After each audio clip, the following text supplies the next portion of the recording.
Amén. ¿Cuántos pueden alabar el nombre del Señor? Amén. Pueden sentarse, hermanos. Qué bendición es estar en la casa del Señor. ¿Estamos listos para escuchar la palabra? ¿Cuántos dicen amén? ¿Cuántos dicen amén? Correcto. ¿Cuántos vinieron en vibrador hoy? En silencio. ¿Cuántos vivos hay aquí? No. ¿Cuántos vivos hay aquí? Vamos a esperar que nuestros hermanos muevan el ofertorio y los ofrenderos siguen aquí para seguir ofrendando al Señor. Amén. ¿Estamos listos para la palabra, amigos? Vamos a la palabra del Señor, Primera de Reyes. Estaremos ahí en Primera de Reyes, hablando, predicando la palabra de Dios. Primera de Reyes, capítulo 1, verso del 5 al 8. Primera de Reyes, capítulo 1, verso del 5 al 8. Quiero hablar sobre el tema hijos con correctas actitudes. Hijos con correctas actitudes.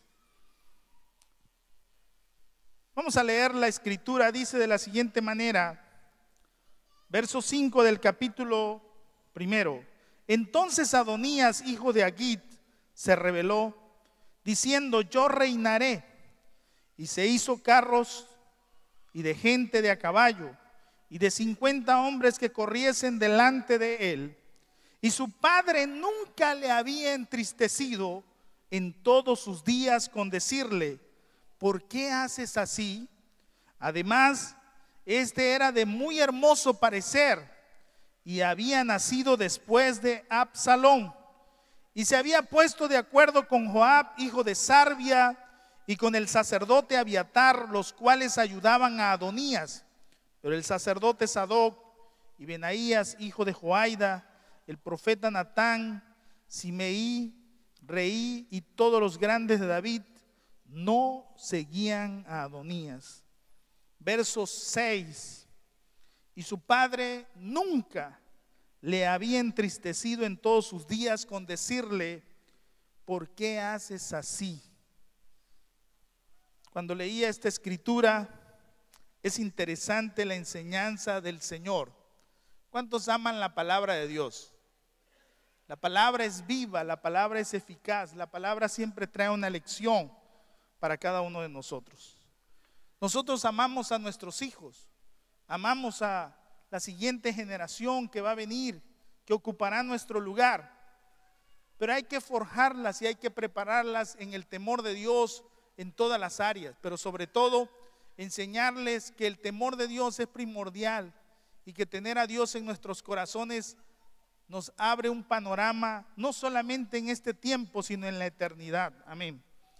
Unos padres se acercaron a un decano o un encargado de una universidad y como eran amigos, escucharon a su hijo hablar y su hijo le decía: está difícil el estudio, está difícil aquí.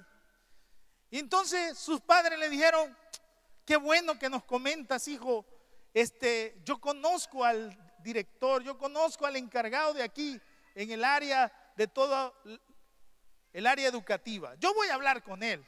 Se acercan los padres, saludan a aquel amigo de muchos años. Qué bueno verle, qué bueno volvernos a ver después de muchos años.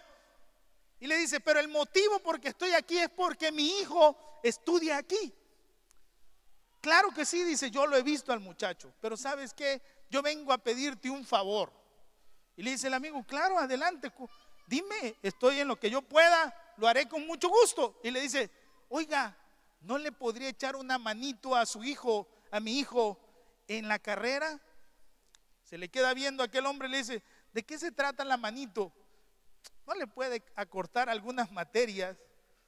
¿No le puede hacer más fácil la vida? ¿No le puede hacer más fácil el estudio? Porque es que el pobre no está batallando mucho.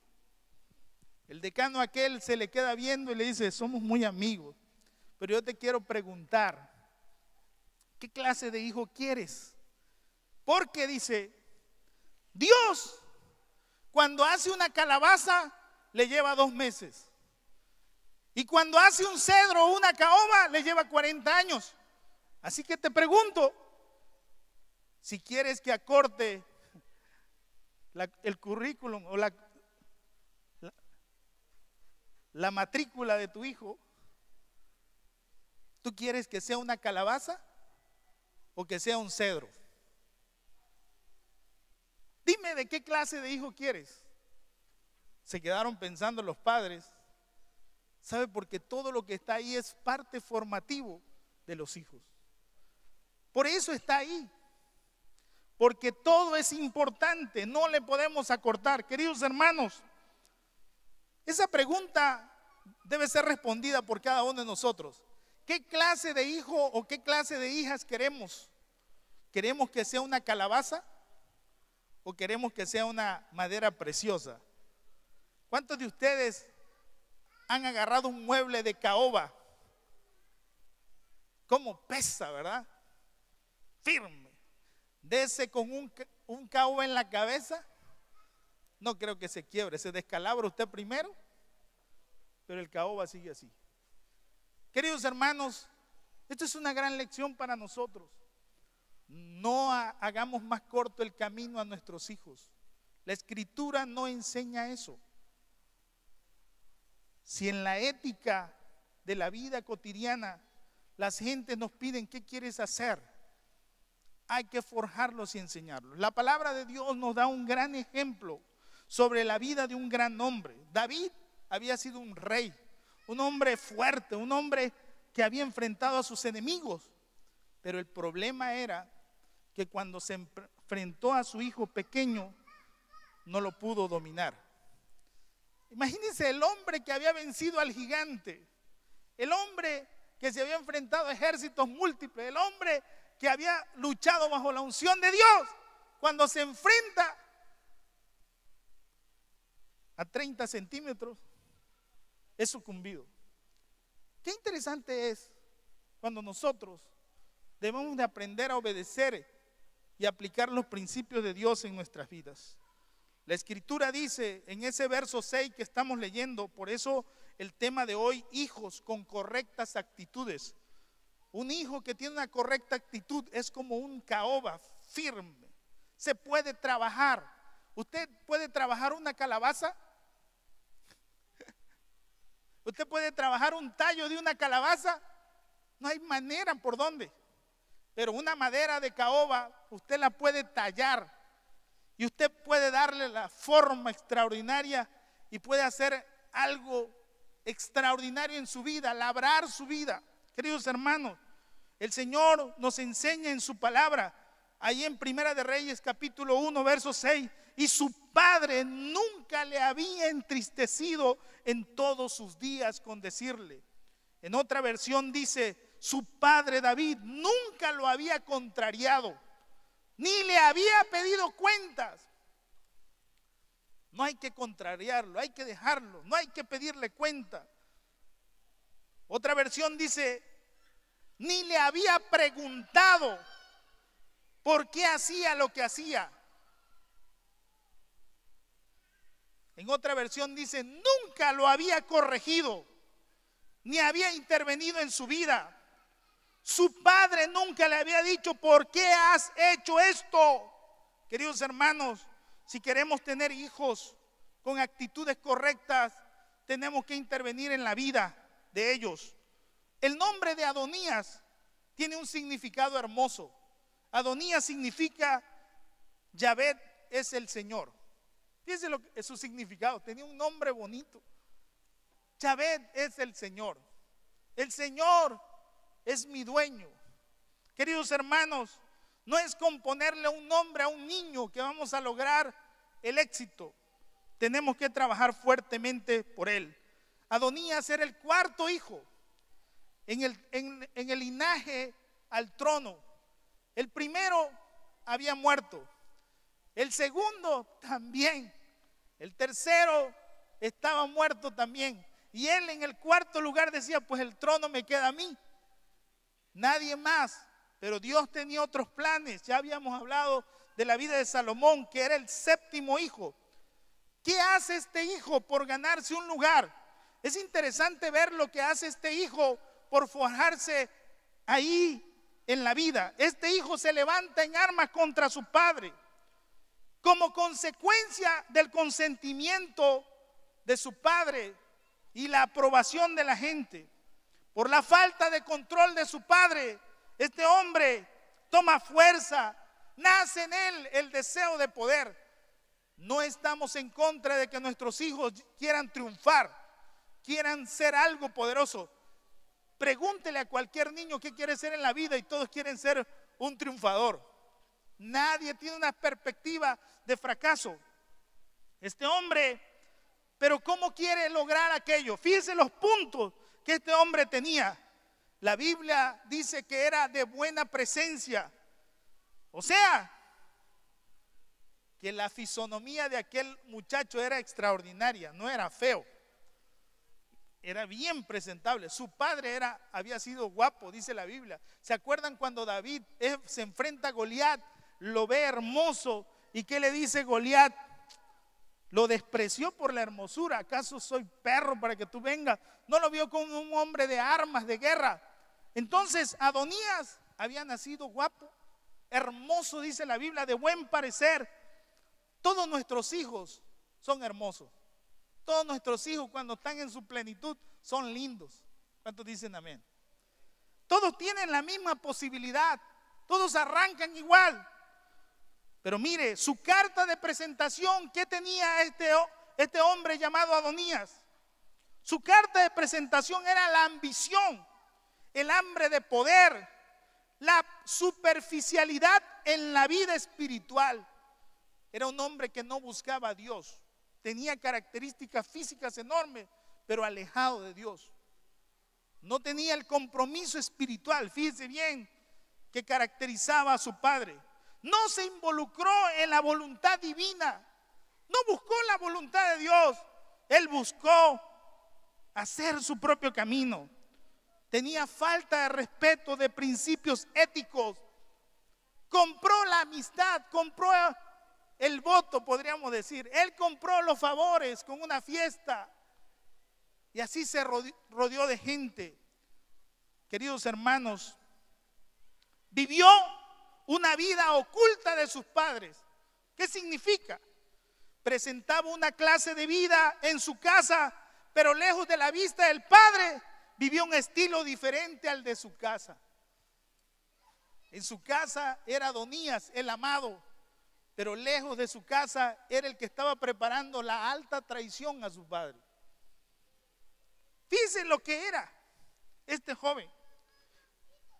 Era un hombre mentiroso, era un hombre fraudulento, era un hombre hipócrita. ¿Qué más? Se exaltaba a sí mismo y compró elogios y favores. Queridos hermanos, este era Adonías. Ese era el hijo que quería ser rey. ¿Qué clase de rey iba a ser? Como la ilustración, ojalá nosotros no creemos calabazas, sino que tengamos hijos que sean como cedros en el Líbano, como dice la Biblia, plantados en la casa de Jehová, florecerán. ¿Cuántos dicen amén? Que sean hermosos. Qué peligroso, hermanos, es entregarle el poder, la economía, las cosas, la dirección de vida, la familia, la toma de decisiones, el consentimiento a los hijos que solo por ser hijo quieren ser reconocidos cuando no han sido probados y evaluados. Usted no le puede dar la dirección a su hijo si usted no lo ha probado y no lo ha evaluado. Si usted lo ha probado y lo ha evaluado y no ha calificado bien, tiene que trabajar mucho. Es una responsabilidad muy fuerte. Queridos hermanos, se debe de cuidar y supervisar a nuestros hijos. Es la mayor empresa que tenemos como creyentes. Por eso la Biblia dice que el que quiera un ministerio, buena obra desea. Por ejemplo, dice, marido de una sola mujer, que tenga a sus hijos en sujeción, en corrección, de buen testimonio. ¿Qué significa? El primer gobierno y el primer principio de amar a Dios, la primera iglesia que tenemos es en casa. Escuche bien eso. El primer culto que debemos de tener, ¿en dónde es? En casa. La primera lectura y la primera oración y el primer devocional debe ser en casa. La primera vida espiritual debe ser en casa. Mi mamá me dice, y algunos hermanos se acuerdan de esta anécdota de mi vida, porque cuando yo leía el Salmo 23, ¿se acuerdan cómo dice el Salmo 23? Jehová es mi pastor y nada me faltará. Entonces yo cuando estaba niño decía, Jehová es mi papá, nada me faltará. Y mi mamá me decía, no, Jehová no es tu papá. Jehová es mi pastor. Pero yo como niño, como todo el mundo le decía pastor a mi papá, pues yo decía, Jehová es mi papá y nada me faltará. El primer pastor y el primer maestro en la vida espiritual es en casa. Aquí nos congregamos y alabamos juntos al Señor, pero la primera vida espiritual, la primera llama que debe estar prendida, el primer altar debe ser en casa. ¿Cuántos dicen amén? Que la presencia de Dios se pueda sentir ahí. Queridos hermanos, no hay que esperar que nuestros hijos fabriquen su fe. No hay que esperar que en ellos nazca el temor de Dios allá cuando ellos quieran. Tampoco por la orden o por la amenaza. ¿Cuántas veces yo he visto a gente que le dice, de castigo te lees el Salmo 119 y no te paras de ahí, hermano, de aquí a que acabe con el Salmo 119? Pues no, debe de haber una pasión que cuando usted se siente y abra la Biblia, sea un olor grato, un aroma poderosa que usted pueda decir, que usted cuando le vean leer la Biblia, usted disfrute la palabra de Dios y ellos quieran saber qué hay ahí. ¿Cuántos dicen amén? Queridos hermanos, debemos de trabajar con ellos. Hay que caminar con ellos en la vida. Y sobre todo, hay que acompañarlos en la formación espiritual. La vida espiritual no es una opción, es un deber. Porque la Biblia declara que ganará el hombre si granjea todo el mundo, pero pierde su alma. Hace unos días conocía yo a un joven que hace muchos años yo tuve la oportunidad de que me acompañara. Era un niño. Y ese niño llegó y se contagió de la vida espiritual de la iglesia. Y él llegaba temprano y un día lo veo que venía cargando una mochila. Y allá venía solito y le digo, ¿qué pasó? Y le digo, es que mi papá me dijo que si quiero ir al templo que vea cómo le hago. Y me mandó a pie. Y el niño tenía que venir a pie al templo. Hoy él está metido en otros, sirviendo en otras cosas. Y su padre dice, oye, qué dolor de cabeza tengo con mi hijo. Pero no los acompañamos en la vida espiritual. Aprendamos, si queremos hijos con perfectas actitudes, tenemos que trabajar con ellos, tenemos que invitarlos, tenemos que acompañarlos. ¿Cuántos dicen amén? Hay que preguntar, hay que estar con ellos, hay que ver qué es lo que están haciendo. ¿Con quién se reúne mi hijo? ¿Con quién se junta? Hay que preguntarle. ¿Con quién está? Porque hasta un refrán, ¿verdad? Dime con quién andas y te diré con quién eres. Eliezer 1:1.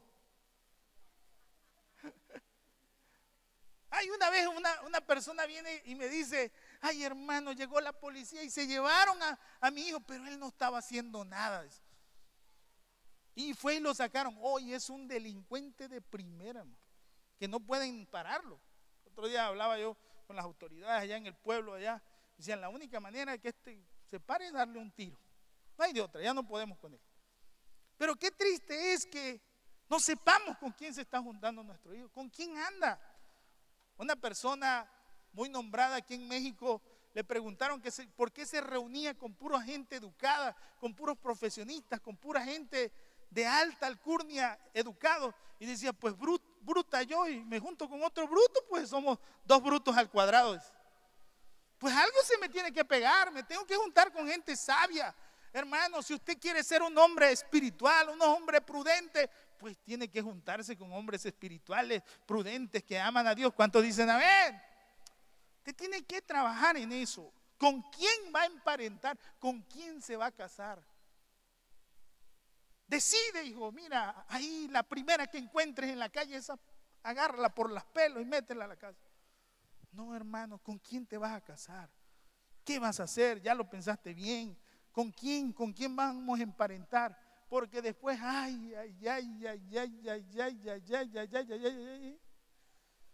queremos componer una vida cuando ya estamos.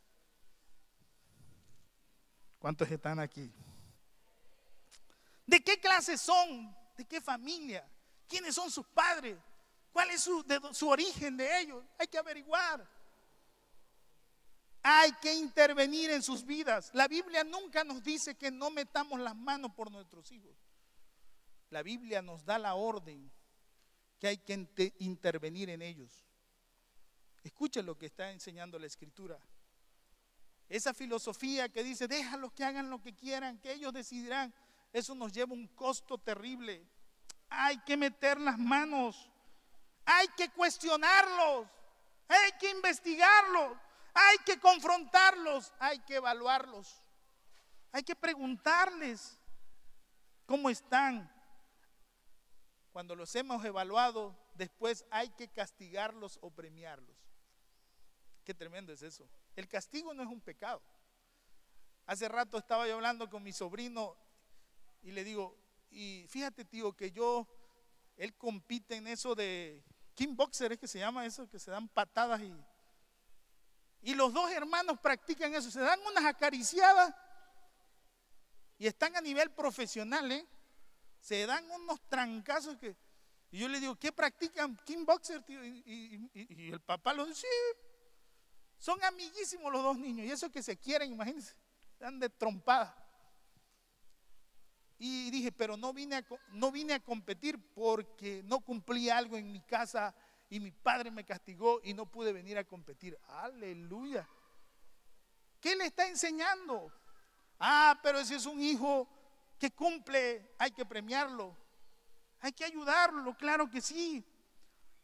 No hay que permitir que hagan siempre lo que quieren, a su modo o a su manera. Un niño indisciplinado se ve lindo para sus padres, pero un adulto indisciplinado se destruye a sí mismo y a los demás. Qué bonito es ver a un niño que se está dando tumbacabezas, pues es niño. Pero un grande haciendo un berrinche, hermano, qué feo se ve. ¿Cuántos dicen amén? Hay que trabajar en ellos, sí. Hay que discipularlos. Fíjense, si queremos hijos con actitudes correctas, hay que discipularlos. El discipulado no es de un día. El discipulado va paso a paso, nivel a nivel. No puede pasar al segundo nivel si no ha hecho el primero.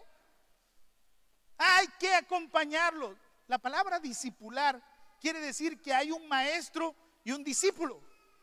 Usted padre, usted madre es discípulo, su hijo es su discípulo. Usted es su maestro, usted es su mentor, usted es su guía. Usted marca el rumbo y ellos le van a seguir. ¿Cuántos dicen amén? Y no solamente le van a seguir, le van a mejorar y van a perfeccionar lo que usted ha hecho. ¿Cuántos dicen amén? ¿Cómo discipulamos? A través de dos cosas: la enseñanza, pero a través del ejemplo. Dos cosas. El discipular no es la transmisión de conocimientos, hay el montón de conocimientos.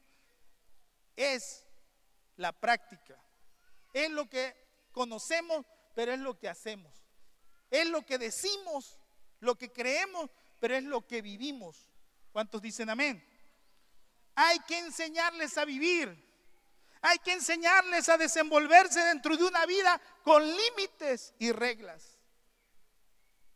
Ustedes pueden ver esos grandes jugadores, cómo hacen con la pelota magia, pero en lugares pequeños ellos entrenan y cuando están en el campo vuelan. ¿Por qué? Los someten a esa presión, a ese entrenamiento. Queridos hermanos, ¿usted tiene regla en su casa? ¿Usted tiene un orden en su casa? Fíjense que yo tengo una regla en mi casa. La he practicado, me puse de acuerdo con mi esposa, porque las reglas hay que ponerlas de acuerdo, porque si usted pone una regla y su esposa dice, truencha la regla, o la esposa pone una regla y el esposo truencha la regla, pues ya la regla quedó en 2 pedazos, sale sobrando. Por ejemplo, una regla que yo tengo en mi casa es 0 televisión en los cuartos. Y digo esto porque prediqué este sermón en otro lado y después se acercó una niña y me dice, pastor, le quiero decir que yo tengo una televisión en mi cuarto. ¿Y qué? Y le dice su mamá, a sacarte la voy ahorita si le sigues diciendo al pastor. Pero ella fue a decir, ¿qué? Queridos hermanos, esa es una regla que yo he puesto en mi casa. Solo tenemos una televisión en una sala. Y el que quiere ver televisión tiene que ir ahí. Pero mire, ¿por qué? Porque hay muchos conceptos, porque el cuarto, no nos vamos a meter en eso, ¿verdad? Pero hay reglas, hay puntos que usted tiene que colocar. Pero queridos hermanos, el carácter moral, el carácter espiritual, la preparación en la moralidad de nuestros hijos y en la espiritualidad, ¿qué clase de moral tienen? ¿Qué clase de vida espiritual tienen? Hay que ponerles reglas también y límites y enseñarles que Dios es un Dios de mandamientos. Lleva tiempo formar la vida de un niño. Requiere de atención continua y de una disciplina paciente. Hay que ser paciente. A veces al pobre muchacho, ya que está, lo queremos agarrar cachetadas, pero queremos resolver todo en el mismo momento, a la misma hora, en el minuto, ¿verdad? Como esos cafés express que compramos en esas tiendas rápidas, que usted llega y se me antoja un cafecito, ¿y qué hace usted? Va a la maquinita, paga y ¡tit! Chorrea el cafecito y usted está, qué rico. Así queremos que nuestros hijos tengan actitud, ¿no, hermano? Tenemos que trabajar con ellos. Tenemos que ser pacientes, humildes, ahí con ellos. ¿Cuántos están aquí? Por esto, los hijos desarrollan el dominio propio. Se dominan a ellos mismos. Cuando son grandes, se convierten en adultos autodisciplinados. Si usted le pone límites a su hijo, lo que está creando es una disciplina en él. Y cuando sea grande, por eso la Biblia dice, instruye al niño en su camino, y cuando fuere viejo, ¿qué dice? No se apartará de él. Es un hombre autodisciplinado. Hace algunos años me contaron una anécdota, y eso me la contaba mi mamá. Y me dice, fíjate, dice que era domingo, y una mamá llega y le dice, hijito, mi amor, levántate. Y le dice, ¿pero por qué, mamá? Porque hoy es domingo. ¿Y qué tiene que sea domingo? Levántate, hijo, porque tienes que levantarte. Y le dice, dame una razón por qué me tengo que levantar hoy domingo. Porque hoy es el día del Señor.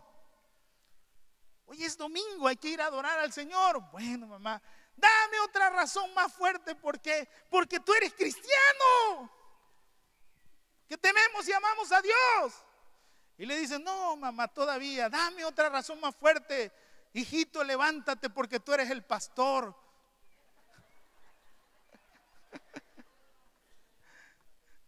Queridos hermanos, ojalá que con palabras convenciéramos a la gente, vámonos.